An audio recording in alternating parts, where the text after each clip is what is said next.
You know, it's hard to believe it's been 25 years. I feel so old. The Montreal Screwjob took place, and wow. I was 14, watching on Lafayette Drive here in Hamilton, our rec room in the basement, was where the cable was. Watching the man I idolized pretty much get screwed over. And yeah, it was hard. As a fan, as a 14-year-old kid, as a huge fan, diehard fan of Bret Hart, it's hard. He's still my all-time favorite wrestler to this day. But now as you get a little older, you understand other perspectives, you understand the other side of everything a little more. But it's still Vince's fault that it even had to come to this. More than any of them. I'm not saying Bret's devoid of fault, definitely not devoid of any fault. Shawn definitely isn't either. But Vince is still the most at fault. That's why when I say this whole CM Punk Elite situation, Tony Khan's still the most at fault for not keeping control of things. Vince McMahon, 99.9% of the time, would never let anything like this happen. But the Screwjob was that 0.1. And here's why. Factor number one. Bret was champion on September 22nd, 1997, the famous MSG Raw in New York. You know, the debut of Cactus Jack in WWF, the subsequent street fight with Triple H, the first ever Stone Cold Stunner on Vince McMahon, the double choke slam from Taker to Bret and Shawn to end the show. Just a lot of great stuff happened that day, and it was a pivotal moment in the Monday Night Wars, for sure. But that was the same day. Backstage, what happened was interesting as well. Again, very historic too. That's when Vince told Bret that he would not be able to honor the contract, that big 20-year deal, that infamous 20-year deal that Bret had signed the year before. Now that's September 22nd, right? Bret was the champion. He'd been the champion since August the 3rd. From the Raw in September, on September 22nd, the Survivor Series in Montreal, where this all happened, November the 9th, 48 days. 48 days Vince had to get that title off of Bret. And again, being the independent circuit, being a promoter, booker, nothing like that's ever really going to happen to me in that situation. So I'm not going to try to say that I do this or that or whatever. But at the same time, though, actually, you know what I will say? I will say that I would probably, if I was in Vince's position, would get the title off him as soon as I can. He's going to the competition, WCW, which is still beating them at that point in most categories. WWF's improving in a lot of ways, product-wise. Even their numbers are improving. But your champion, your biggest star of the last 5 years, I don't care what anyone says, Bret was their biggest star from 92 to 97. Your biggest star is leaving and going to the competition. Now, I should specify, he wasn't officially leaving yet, but he might very well be, and he's leaning towards that way.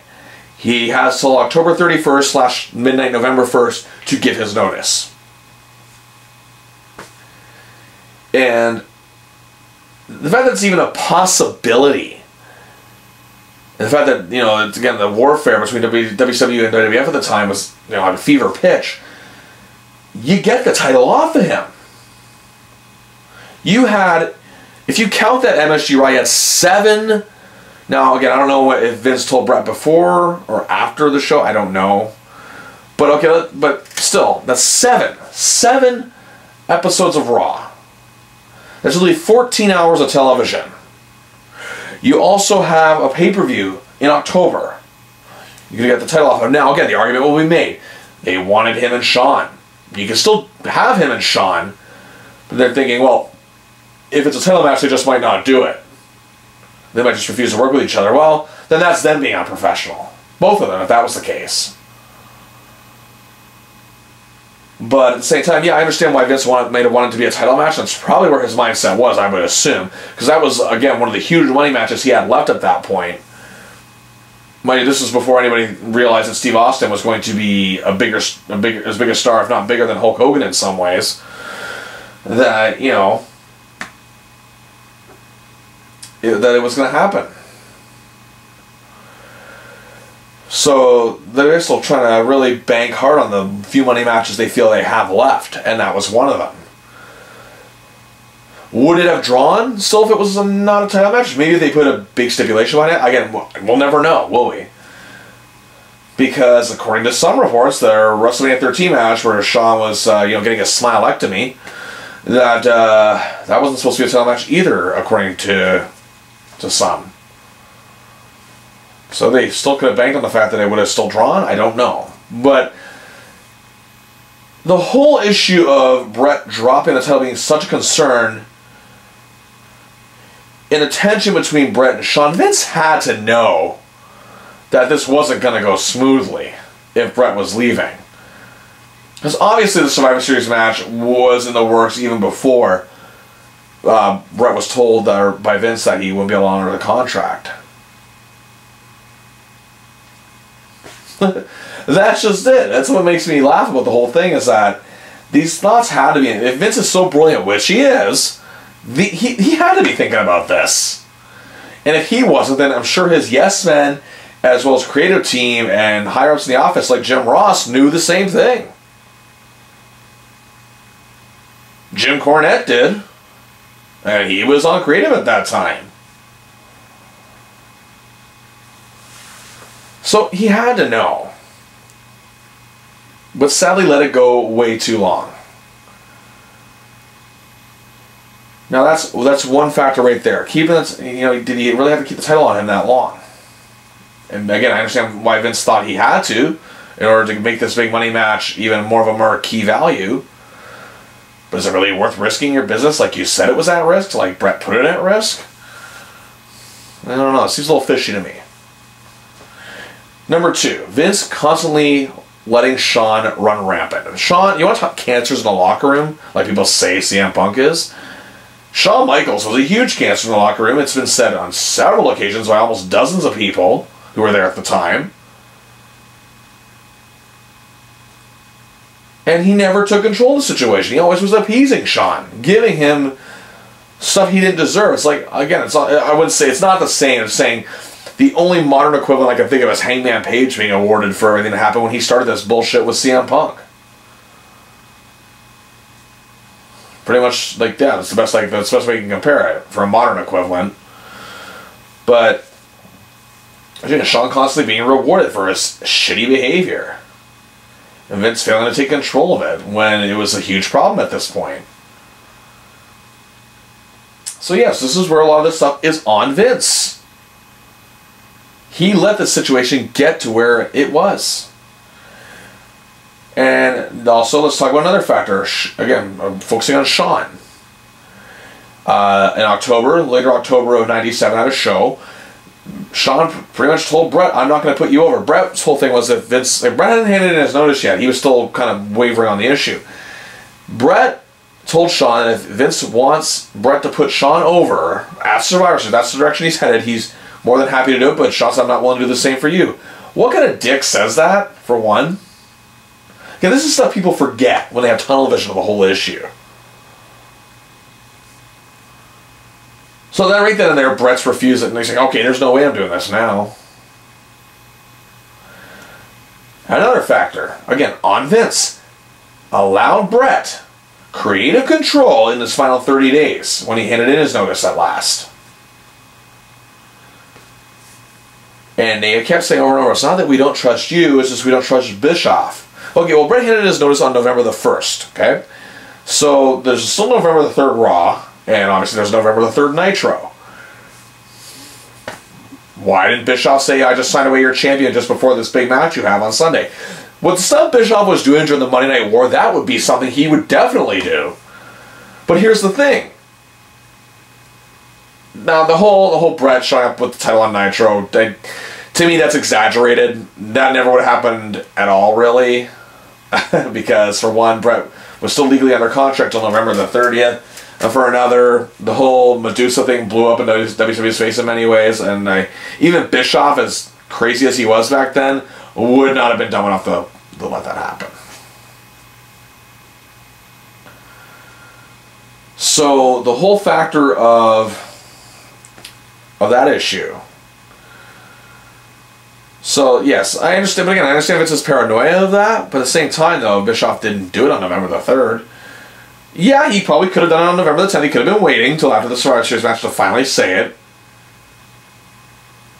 But if Bischoff's that smart, then why would he wait for Bret to possibly win the match? See, that's the thing. It's all over the place. There's so many different scenarios, factors to think of. But again, Vince is still the one letting a lot of this happen. Again, his failure to take control of Shawn. The fact that he allowed Bret that has 30 days creative control. So he should have known, knowing how Bret feels about Shawn, that Bret would refuse to do the job for him. Now, was Bret right for refusing to do the job for him? You know what? This is going to cause a lot of problems. If he wasn't going to WCW, I would say yes. And Bret's perspective on the whole deal is very well valid. But that being said, he's still going to the competition. But at the same time, though, Shawn should show some respect to Bret. Again, WrestleMania 12, what Bret did for him there. And Bret even said he would have dropped the title cleanly to Shawn if Shawn was willing to, you know, suck it up and show some respect. So I get that with Bret, but at the same time, you are going to the competition. So I see both sides of that one equally. Both sides of that one are definitely equal in my head. And that's just me, though. That's just my perspective. But Vince should have known Bret was not going to do that.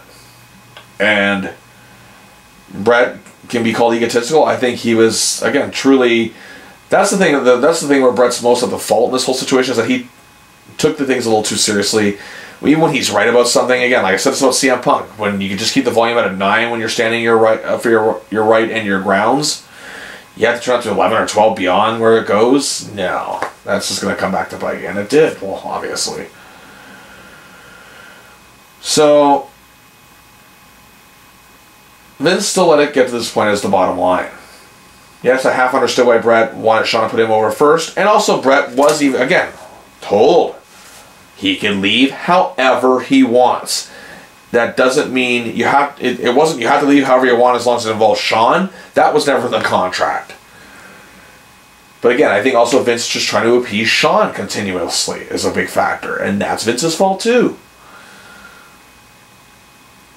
So I think Bret was well within his right to ask for that, at least favor. But then the whole not wanting to lose in Canada, okay, that's laughable. I will say that. That's laughable. And I understand why, again, I even understand why Bret said it. I don't agree with it necessarily. But then the forfeiting on Raw the next night, just forfeiting the title and walking away, Bret should have been smart enough there to realize Vince was not going to go for that, but Vince told him he was going to go for it. That's another thing. So Bret let things get a little too emotional, too little self-emotional. I mean, you're going to the competition making millions of dollars. At the same time, though, Bret having that old school mentality still. And Bret was never about the money. Here's another thing. Bret was never about the money. Oh, but he took it, though. Yes, he did. But Bret could have taken that money, despite what Bischoff wants to bullshit, a year prior. And what are you going to do? Somebody wastes $2.5 million in your face when you're pretty much, you know, being urged to go to the competition. Oh, here, you know, oh, I don't want to. Just give me $1 million less than that. When you're nearing the downswing of your career, when you're 40 years old, and you finally have money that could set you up for retirement, like I mean, Bret was good with his money, but this could set him up for retirement guaranteed. This was the retirement score, you know what I mean? So of course he's going to take it. So at the same time, though, it wasn't just about the money in Bret's head, but yeah, it's hard, again, so it's hard to feel sorry for the millionaire making all that money. Okay, that's fair. But yeah, the whole losing in Canada thing, and even Bret has said that was only part of it.